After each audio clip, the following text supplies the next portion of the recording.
Oh, good morning. Buckskin Dave here, waiting for the stove to warm up the shop a little, and I'm finishing up on this 6mm that I've been barreling. Boy, I'll tell you, we got the snow and the cold weather. They've been hemming and hawing, saying we were going to get snow for months, and now this time they were actually meant it. So I've been working in the shop. What I've got to do here, I've got to put my maker's mark on here and the caliber. I need to mark the barrel. Sometimes when you're working with this, you get little mars on the barrel. This barrel wasn't finished anyway, and this customer wants to do his own powder coat or whatever. So they're not that big a deal to remove. And I'm going to do one right here if you guys want to watch. It's kind of cool. So grab you some Black Rifle coffee and come on over and I'll show you what we got. Okay, here's the spot right here. And you can see it. And I've already started to do a little filing. There's one here. I fixed one over here and there's one over there. The fact that they're not concentric, I'm not sure if they came from the lathe or if they were there, but this is an unfinished barrel. Before anybody's going to do any more work on it, it's got to be polished. Okay, it's got a rough polish on it. So, but this one here is in a spot where it's visible. It's not under the stock. So the first thing I'm going to do, I'm going to pull back the camera because the thing will go in and out of focus on you, me working, and I'll show you.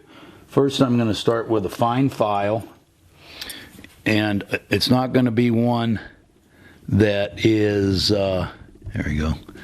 It's not going to be one that's very wide because I don't want to rough up any more than I absolutely have to keep the contour and remove that mark. So the first thing I'll do is this small file and work it out. It's too deep. It's too deep for sandpaper.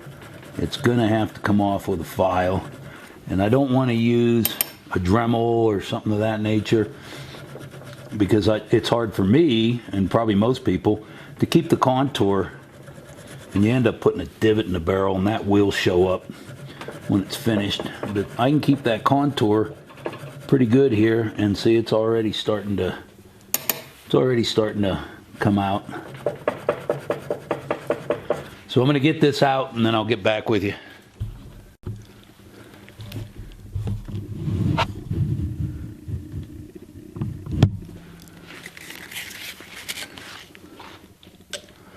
Okay, you can see our spot's gone. I started to put some 60 grit on this, and then I'll go to 100 and then to 150, and I'll finish it off probably with 220 because that's what it looks like this barrel has been finished to. And then when this fella powder coats it, he'll probably polish it down to 320, and then I don't know, when I do them, I sandblast them or bead blast them, and then I'll because I like to get the matte finish out of the powder coat, so I will bead blast it with glass beads, and then when I powder coat it, it'll give some sort of a matte finish. And this is a chrome moly barrel and a stainless steel action, so he's gonna, if he wants it all the same color, he's gonna have to powder coat it. So I'm gonna go ahead and do a little bit more with my 60. And again, you don't make the scratches any further than you have to, because whatever you put in, you got to take out. So I'm going to work this down and I'll get back with you. Okay. So that's where it was. And as you can see, it's gone. And this is polished down to the same original filling of original finish that Schillen put on here. So now the customer can do whatever he wants to finish this and bead blast it and won't have that ugly sore. I got 2 more to take off, then we're going to stamp it and put it together and shoot it. So I cleaned up them scratches, and I marked it. I got my maker mark. I got the caliber stamp. I shot this rifle yesterday. I shot 3 rounds through it. And this rifle is going to need to be broke in. I like to shoot a rifle a couple of times to make sure there's no headspace problems, there's no pressure problems, and I try to make a group out of it. This thing had 3 shots touching. I mean, I only shoot it at 25 yards. Should be better than that, but I don't expect anything. I headspace this to the customer's loads, his cartridge load, and I'm not shooting them through it, I'm shooting factory, so that'll definitely change. And this barrel really, in 3 shots, it almost looks like it's lined with copper. So before I shoot 3 more shots for a group, once I put it together, I'm using some, man, this Montana Extreme is about the best. This, get it close so you can look at it. Man, I'll tell you, and you don't want to get your nose too close to any of this, because it's just like really good ammonia. It will stop you in your tracks. So I'm going to hit this a couple more times and get all of that copper out of there. So the next shots that I fire through here will help lap this barrel, and then he'll have to do that. He'll have to clean it every 3 shots probably for about 50 shots, and then it'll be broke in, it'll be lapped good, and that should tighten his group right up. The other thing is I put a cheap scope on here to test rifles. It's just, and actually it's a good little scope. It's just a Bushnell. It's got cheap mounts, I just keep it around just so I have something to sight with. And that'll be better when he puts a good scope on there. And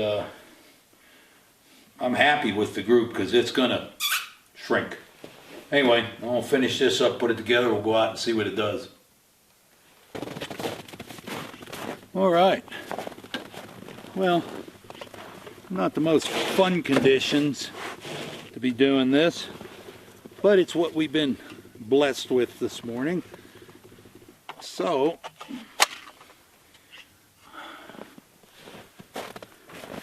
all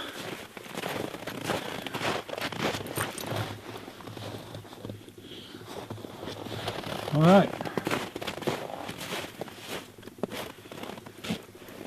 Yeah, sitting on ice, sitting in water and ice. It's about 5 degrees, 4 or 5 degrees, 6 degrees. Might have warmed up a little, but feeds well. Let's see if it'll put it on the button.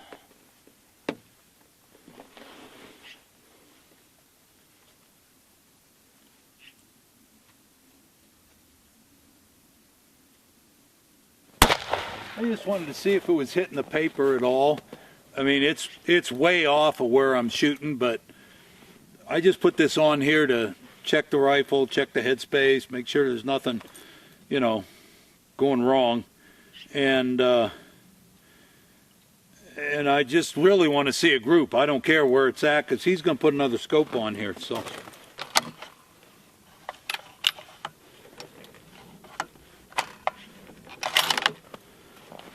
feed's really nice. All right, let's see what we got going on this time.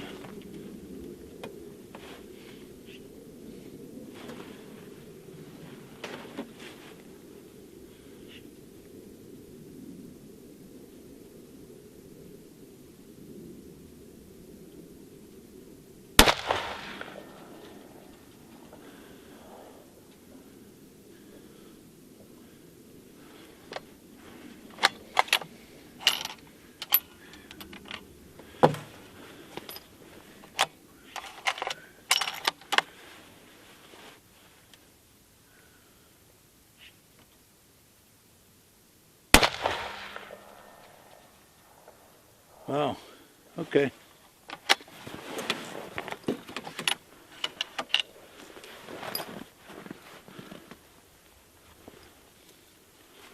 Well, wasn't that impressive, but let's go take a look. That didn't shoot quite as good as I like to see him shoot for the first time, but it still shot a half inch group, and but I was only at 30 yards. But sometimes they're like that, and they have to be broke in a little bit, and it may even need some lapping.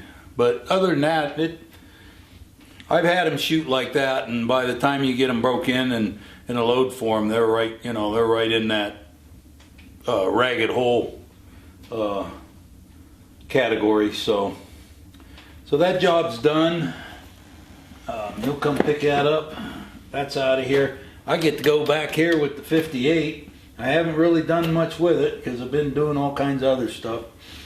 Where I'm at right now is I'm working. I got the cap on, the fore cap, the front cap, and I'm working the stock back and getting it to the right shape. And then I have to put the toe plate on it, and I'm going to start putting the, this one's going to have a patch box. And as I go back, I'll get everything polished and everything, and it'll be finished in the white when I start. I'm going to start doing a little bit. This one's going to have a little tiny bit of carving, nothing very big, just a very simple, some simple carving and maybe a little silver inlay, and that's it. And then we'll start on finishing work. I did promise you one time that we'd go through that lock, and I'll show you the surfaces that if your lock is a little bit tight, and most of them come really good from L&R and Davis and other. Those are the two I have the most experience with. They come really good. Every once in a while, though, there might be a surface that needs a little stoning, and it'll improve your trigger. And when I start tearing that side apart to finish the wood, that's what I'm going to do. So that'll be coming up pretty soon. Anyway, that's it for this time, this episode. I'll see you next time. We'll be starting to work on this. And you guys, thanks for dropping in. Have a great day. See you next time. Bye.